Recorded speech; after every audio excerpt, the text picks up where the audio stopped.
we've got to transition to something else that the fans are going to want to hear about, the elephant in the room, which is D&D Next is they're working on. They've been now in what's going to turn out to be a 2-year playtest cycle. I have to think that is somewhat influenced by the success of you guys in your game. Like, I think competition raises everybody's game, and I think it's a good thing.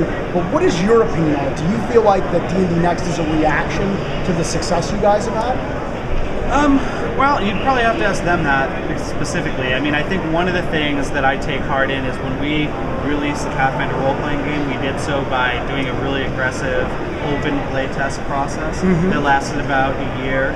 We released a printed beta edition at Gen Con. We had the online version was downloaded by about 55,000 gamers. Right. We took that feedback and it was enormously valuable. You know, we as game designers, whether it's at Paizo or Wizards or anywhere else, you know, you kind of create something and you say, okay, well, this is great. It works for my game. Maybe it works for the games of all the other people in the office. But tops, you know, you're talking about maybe 10, 15 people. You get that out in the world to tens of thousands of people. One of the things I learned as I travel around the world at conventions and organize play events is not everybody has the same style of play. Absolutely. You know, people come to RPGs, some people just want to play act, you know, they consider it a failure if there's a combat. Some people are all about the tactics. So you really, if you're trying to make a game that appeals to everybody, you need as broad a spectrum as possible. Absolutely. And so what you're seeing after the Pathfinder beta is other companies are also starting to not have the traditional sort of closed playtest, preaching to the choir, but really sending the stuff out as widely as they can. You see that with Wizards of the Coast with D&D Next. You've seen that today here at the show. Fantasy Flight's doing a new Star Wars RPG that they're releasing in beta format. And as I got that this morning, I felt the cover and I said, this looks suspiciously similar to the beta that we did.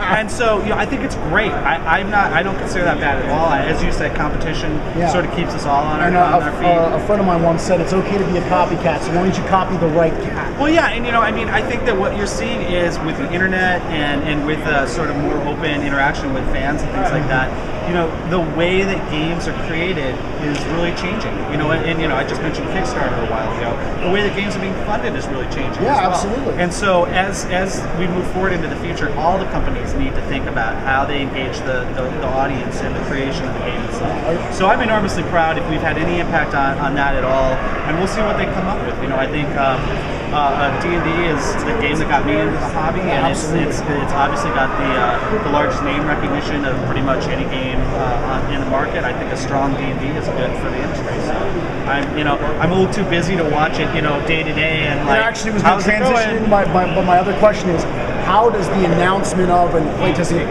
how does that affect you guys? Really, not a lot. You know, we're curious, you know, just as we are with any kind of high-profile RPG release. Absolutely. I'm hoping, you know, that they kind of can raise the bar, and you know, maybe that we'll have to raise our bar as well at some point. But we're really happy with the edition that we're on right now with Pathfinder.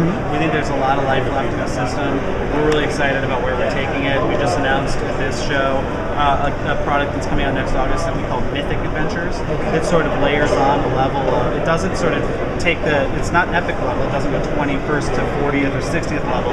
What it does is it's almost like a template system that you can lay over the normal 20 levels of Pathfinder play, and it adds kind of a high octane mythic element to it. So it's almost like a Trials of Hercules layer that you can put on top of your Pathfinder game if you want to have a character who's maybe the son of a god or blessed by the gods or a little extra powerful.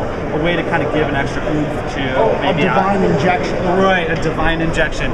Or, you know, if you don't even, maybe you don't want your characters to be super powerful, but you've got like a really cool bad guy that you want to be extra tough for them to kill. Well, the mythic system will allow you to do that. So awesome. Yeah. So we, you know, and that's just one of the things we're talking about. So we're in no hurry just to like, because some other company has decided to do another edition. We're not like gonna be reactive. We have had a really good experience listening to our players and giving them what they want. And when our players tell us, okay, we think, you know, it's time for a new edition, then we're gonna really consider that. But right now we're so focused on Pathfinder and making the best Pathfinder RPG experience we can for our players that, you know, we're just letting them do what they do and we're doing what we do.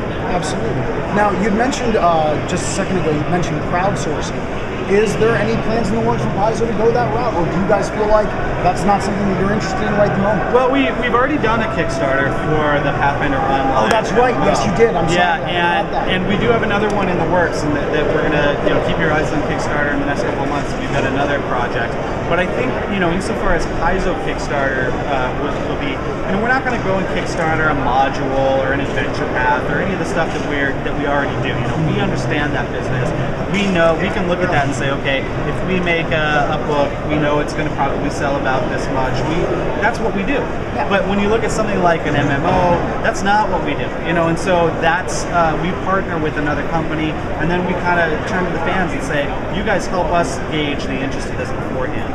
So I think when you look at Paizo doing stuff that's a little bit outside of the ordinary of what we ordinarily do, I think that's where we'll turn to Kickstarter and see get some public support, so we know kind of is this something we should pursue in a major way before we sink hundreds of thousands of dollars into it. So it's a way to kind of ask the fans. It's really been Paizo's philosophy from the beginning is listening to the fans, and if they tell us they want something, then we will make it for them.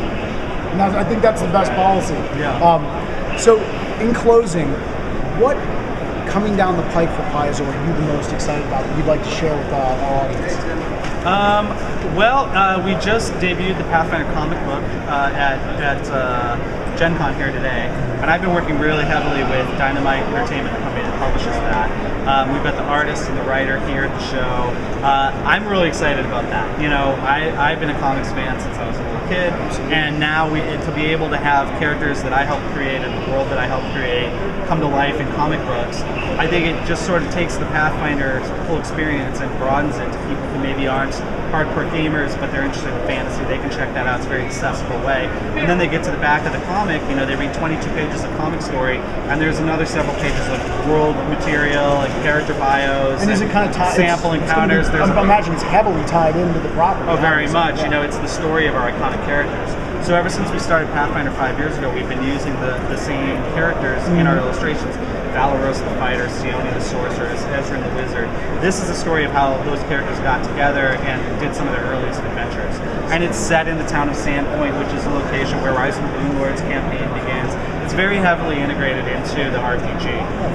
And each issue comes with a detachable poster map and a special bonus encounter. So we have that in there as well. That's awesome. Yeah. That's so really I'm great. super excited about that. Yeah, absolutely. Yeah. Erik, I learned so much about what's going on with Awesome. Paizo. Thank you so much for taking time with us and Yep. for our audience. And folks, this is Enrico Nardini with Erik Mona for Unplugged TV. Thank you for watching. Make sure you check out www.playunplugged.com. Like us on Facebook. Follow us on Twitter. Like this guy on Facebook. Follow him on Twitter. Erik Mona, author. With a K. All that stuff, that social media stuff helps us so much. And we'll see you next time for another episode of Unplugged TV.